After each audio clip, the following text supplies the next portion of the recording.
This is my setup for a hip thrust on a Smith machine.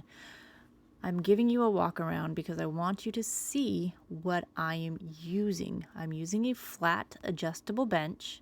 You got to remember the flat adjustable benches sit higher. So you've got to make your range of motion correctly. Then I have these steps right there with a slant board. To each their own, but the reason I'm using a step with my slant boards because it adds more range of motion and it adds a different variation. But you don't have to believe me. You could totally try it for yourself. That's the thing about variations. You don't have to do them. You can choose to do it normally. I like to challenge myself. I like to try and experiment with new techniques. Again, on a Smith machine, the starting weight of the bar is about 30 or 40 pounds. Again, I don't remember. I'd have to look up hoist and go look it up. But you should always know and understand the starting weight of any type of machine. They all have starting weights.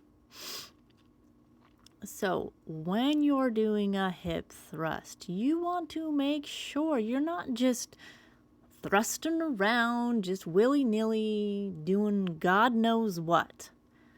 If you do it correctly, yeah, you can have some great glutes. You absolutely can. You need to make sure your pelvic is neutral, keeping your chin tucked, keeping your core tight, and breathe and move through it correctly. So I've gone ahead and I've changed the direction of the camera because I want you to pay attention. Notice what I'm doing with my hips. See how I tuck your pelvis under to make it neutral position. You don't want to have it the wrong way because you can injure yourself. If you're not like straight across the board, your knees, your hips, and your core are not in alignment, you're going to hurt your back. You're going to hurt your hips. You're going to hurt your knees. Do the correct form and you can have some great gains. Mind-muscle connection, pushing through your heels, and breathing. Breathe correctly. Don't hold it in. So now I'm going to add some weight just to show you what it looks like when you add weight to each side.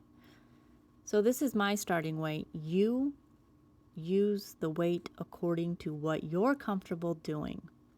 It's okay to start low and work your way up. Yes, it's absolutely okay to start low. It took me some time. You can do it. Don't be hard on yourself for starting low weight. So get in the correct position, okay? And this is why I like using it on a Smith machine because it's not a fixed machine. A fixed machine, you can't really adjust according to your body. You really can't. So again, keeping your pelvic neutral, keeping your chin tucked, engaging your core, pushing through your heels, and really breathing with mind-muscle connection. Take it easy, take it slow, and you've got this 100%. It's okay to start on the lighter side. Give yourself a chance to do 3 sets of 15.